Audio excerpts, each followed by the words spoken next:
Hoje, no Histórias que Ensinam, nós estamos discutindo os livros Máquina de Contar Histórias, de Maurício Gomide, e O Homem que Amava Caixas, de Stephen Michael King. Este é o segundo bloco do Educação. No bloco anterior, soltei uma bombinha pequenininha para vocês. Como é que a gente faz para se reaproximar de pessoas que a gente negligenciou? Quais as dicas que vocês dão? A Bia vai? Você joga assim, vai? Esse programa é cheio de surpresa, né? Gente, eu acho que isso depende muito. Depende da relação que você tem com essa pessoa. Depende se é um familiar, se é um amigo. Eu acho que isso depende muito, sabe, de vários fatores. Por exemplo, o que foi que aconteceu, né? Acho que isso depende muito. Mas eu acho que é importante respeitar o espaço do outro também, né? Uhum. Porque tem pessoas que são muito invasivas, né? E às vezes a gente precisa de um tempo, né? Exato. A gente estava conversando no intervalo até, né? A pessoa percebeu que perdeu tanto tempo, né? Que deu aquela vacilada, sim, enfim. E aí você quer correr atrás do tempo perdido. Sim. E para isso você fica num negócio meio Felícia, né? Você quer a pessoa e você fica esperando a resposta da pessoa também rápida, né? Então essa ansiedade pode atrapalhar. Então, é ter paciência. Ter paciência. É igual um machucado, né, gente? Você tem ali o machucado. Adianta, se você for passar um medicamento ali, adianta você ficar passando de 2 em 2 horas, se na bula está dizendo que é de 6 horas, não adianta. Você não vai conseguir apressar, não é? Não, aquilo ali precisa de um tempo para cicatrizar, né? Então é mais ou menos assim, vamos com calma, a coisa vai acontecendo, mas você precisa dar tempo, né? Eu acho que eu também acho que tem que ter esse tempo. E eu tenho uma história, posso contar a história de um amigo bem rapidinho, porque isso fala exatamente disso, né? Tem um amigo que ele hoje não tem nenhum contato com o pai, e ele, quando a mãe dele ficou grávida, os pais dele se separaram. E o pai sumiu. Só que depois o pai resolve reaparecer 8 anos depois, e aí a mãe fala, ok, eu deixo você ficar com o menino durante uma semana. Mas assim, e aí o pai reaparece e ela simplesmente deixa o menino com um estranho. Sim, exatamente. Então foram 8 dias que para ele foi os piores 8 dias traumáticos da infância dele. Não teve aproximação, porque, exatamente, assim, foram 8 dias traumáticos, porque era um ser que ele não conhecia, né, que se dizia pai, mas ele não teve nenhum contato. Chega a dar um negócio assim. Exato. Então é isso, assim, talvez ele até tenha vindo de boa fé para tentar reaproximação com o filho, mas não é dessa forma felícia, né? E aí quando o menino, ele me dizendo, Leandro, assim, eu liguei pra minha mãe e pedi pra ela vir urgente me buscar, porque eu não aguentava mais aquele lugar, aquela casa, e chorava todos os dias. Nossa. E aí quando ele voltou, o pai disse, olha, ele realmente não conviveu bem comigo, então acho que é melhor a gente não se aproximar mais. Meu Deus Olha do céu. Isso. Parece engraçado, mas é estarrecedor, é bizarro, assim, essa é a palavra, é bizarro. E enfim, assim, ele resolveu também se distanciar do pai, e a única imagem que ele tem do pai são esses 7 dias bizarros da vida dele. Então ele também não tem nenhuma aproximação com o pai. Como é que a falta de... Vou chamar de ignorância no sentido de ignorar, né? Porque a gente geralmente usa a ignorância com uma coisa tão pejorativa, mas todos nós ignoramos alguma coisa. A ignorância, né, desses pais não perceberem, de não se colocarem no lugar de uma criança, né? Não se colocar no lugar, exatamente. Nossa. Sim, e aí vamos falar desse pai maravilhoso, gostosinho, do Homem que Amava Caixas. Deixa eu mostrar esse livro. Eu acho que todos os educadores, pais, deveriam ler e incentivar seus filhos a lerem esse livro, que é um livro fantástico. E ele, na verdade, é um pai diferente, porque, na verdade, ele ama tanto o filho, só que ele não consegue dizer para o filho quanto ele ama. E aí ele tem que dizer de alguma outra forma, porque ele não consegue utilizar as palavras para dizer para o filho. E ele, que é um homem que amava caixas, que fazia tudo com as caixas, ele resolve criar coisas com as caixas. Então tem uma ilustração aqui fantástica. Essa ilustração, as ilustrações desse livro são lindas. E ele resolve construir coisas. Coisas para o filho, né? Com filho. Pipa, né? Tipo pipa feita de caixa, essa castelo. Daqui, olha isso. Eu quero um pai assim, gente. Eu queria ter tido um pai que construísse castelos para mim. E ele começa a construir coisas a partir das caixas para dizer para o filho quanto amava ele. E o filho começa também a ver o amor do pai a partir desses constrói aviãozinho. Desses atos, né?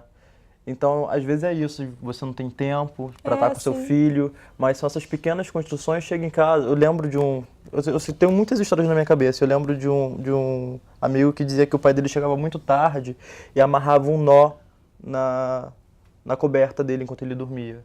Então, no dia seguinte, ele sabia que o pai passou ali, porque o pai amarrou um nó. Né? Então, talvez o vínculo afetivo ele não tenha sido físico, né? Assim, não estava ali de segunda a sexta porque o pai trabalhava muito, mas o pai estava presente naquele nó pro filho. Né? Que história bacana! São esses. Tem que ter esses momentos de afetividade. Isso é importante para o desenvolvimento da criança e para ela ter consciência do amor que o pai tem por ela, a preocupação que o pai tem de ir lá e fazer um nó, gente. Às vezes são atos simples, né? Isso. Mas cheios de significado, não é? Você sabe que teve alguém ali que se importou com você, que deu o tempinho que tinha para fazer aquele nozinho, mas que estava ali fazendo aquilo por você. A criança ela se sente protegida pelo adulto, pelo pai. Né? O pai que negligencia o filho, a criança ela se sente menos protegida, eu acho, né? E o pai tem que ter esse lugar do herói. Sim. Então o pai que passa ali para estar ali, o pai está protegendo, tá aqui, eu tô aqui com você. Né? E esse livro é genial, porque ele fala assim de um pai que ama muito o filho, mas que tem dificuldade de dizer que ama. E aí a minha pergunta para vocês é a seguinte, porque eu já ouvi gente falar isso. Se nunca disse é porque não sente, né? Porque a gente fala assim, a boca diz que o coração está cheio. Então, se a boca não diz, é porque o coração não está cheio. O que vocês acham? Tem outras formas no dia a dia? Porque, por exemplo, uma coisa pode ser legal, assim, filosoficamente. Mas no dia a dia de vocês conseguiriam ter relações com pessoas que vocês esperassem, claro que a gente sempre espera uma troca das pessoas, esperassem receber esse amor, mas que ele nunca fosse dito, vocês conseguiriam? Vocês acham que o amor pode ser dito de outras formas e pode satisfazer? Para mim, particularmente, é diário, né? Assim, quando eu tô com os pequenos, e aí eles fazem desenho, eu e o aluno, já está demonstrando amor. Não preciso estar babando o ovo do meu professor, dizendo ou do meu pai, ou vice-versa. Acho que existem 1000 outras formas, né? 1000 outras formas de dizer eu te amo. É isso, assim, eu acho que para mim, diariamente com os meus amigos, eu acho que eu nunca disse eu te amo. Agora, você pensando, eu nunca disse eu te amo para os meus amigos, assim. São outras afetividades. Eu acho que cada um tem uma forma de comunicar o que sente, não só com relação ao amor, mas com relação a outros sentimentos também, né? Cada um comunica de uma forma, né? Eu gosto de falar que eu amo, né? Eu falo para os meus amigos, falo para o meu filho bastante, assim, e é engraçado que é o hábito, né? Ele, de tanto ouvir eu falar para ele hoje tem esse hábito e fala muito para mim também. Mamãe, eu amo você e tal. E é bom, né? Mas tem pessoas que comunicam de outra forma e eu acho que também não deixa a desejar, né? Acho que é relativo isso, né?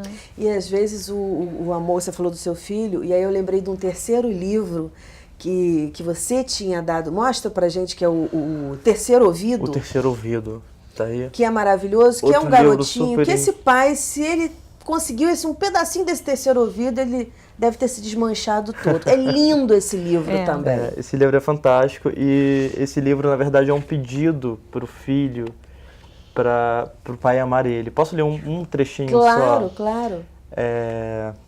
Tem um momento, deixa eu ver aqui. Quando o menino diz, olha o que eu fiz, ele ouviria com o terceiro ouvido e ele ouviria o seguinte: se me elogiar com sinceridade, eu me sentiria mais feliz. E em outra parte, você me dá um presente diferente? Ele ouviria o pai com o terceiro ouvido? O quê? Papai, eu quero brincar com você 1 hora por dia e isso me deixaria feliz. Isso me deixaria contente. Quer dizer, que é a história o tempo inteiro. É do menino, o menino também talvez tenha dificuldade de dizer para o pai que quer que o pai fique atenção. Ele diz de outras formas. E só que talvez o pai não entenda. Né? E ele fica toda hora assim, pô, isso que eu disse, olha que machucadão, é que eu queria que você prestasse mais atenção em mim, tivesse mais cuidado, né? Que me levasse para o hospital. Aí mostra a ilustração por último, que é o coração com o ouvido.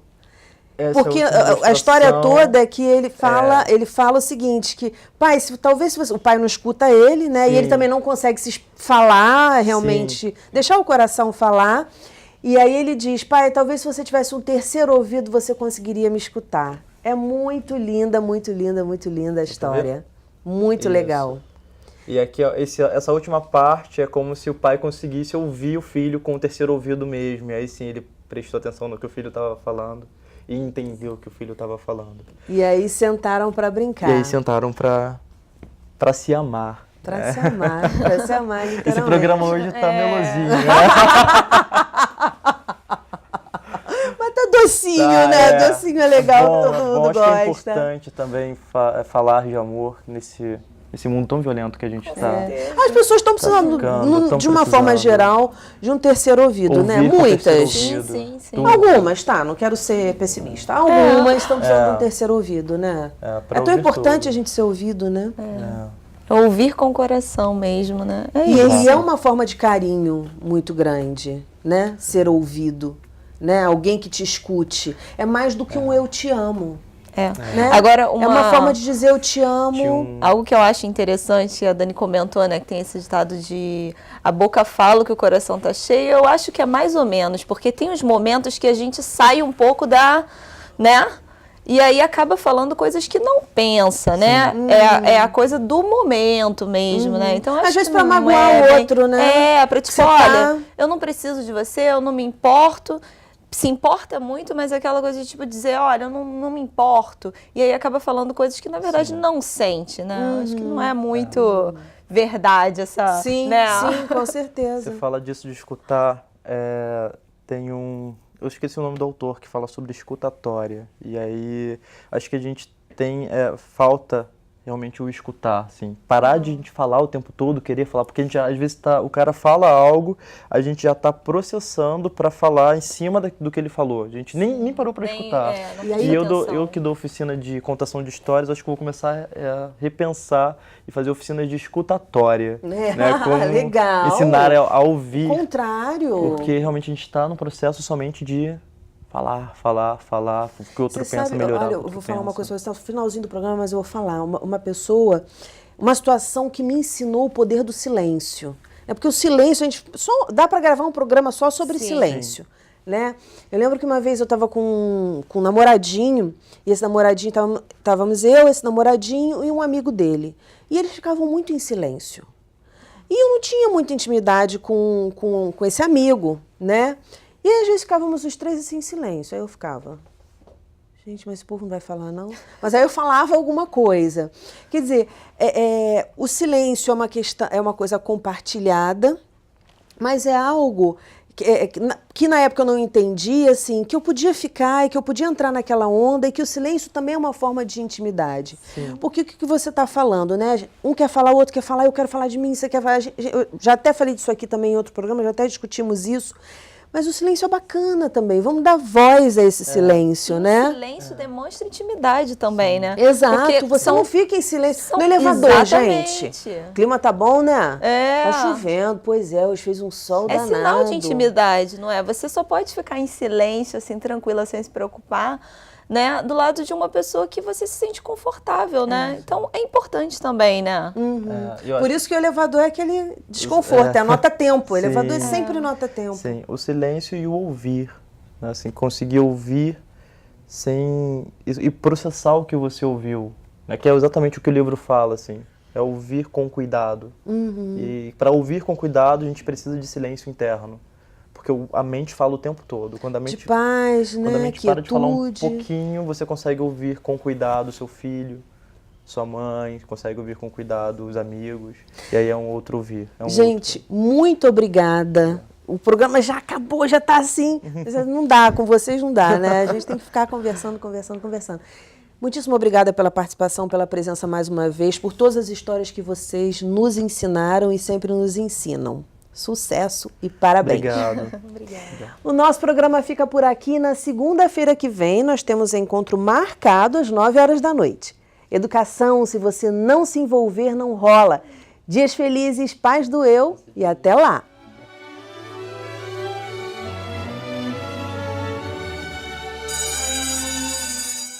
Eu adoro trabalhar com as crianças com autismo no consultório, surpreendendo elas, sempre trazendo um elemento surpresa, né? Um elemento que no mínimo cause estranheza. Então, algumas coisas fazem parte disso, brincar com o brinquedo de outra forma, sem ser a forma do brinquedo mesmo, ou usar algum elemento bobo, simples, como um borrifador de água, e usar caras, bocas, vozes e encantar a criança. Então a gente pega um borrifador, enche de água e vai atrás da criança. Chuva, chuva, chuva, chuva, chuva, chuva! E joga água na criança. Então, quando você começa de novo, chuva, chuva, chuva, ela já se prepara, espera a água na cara e você consegue encantar a criança. É esse engajamento que a gente quer na criança com autismo e faz muito bem para elas.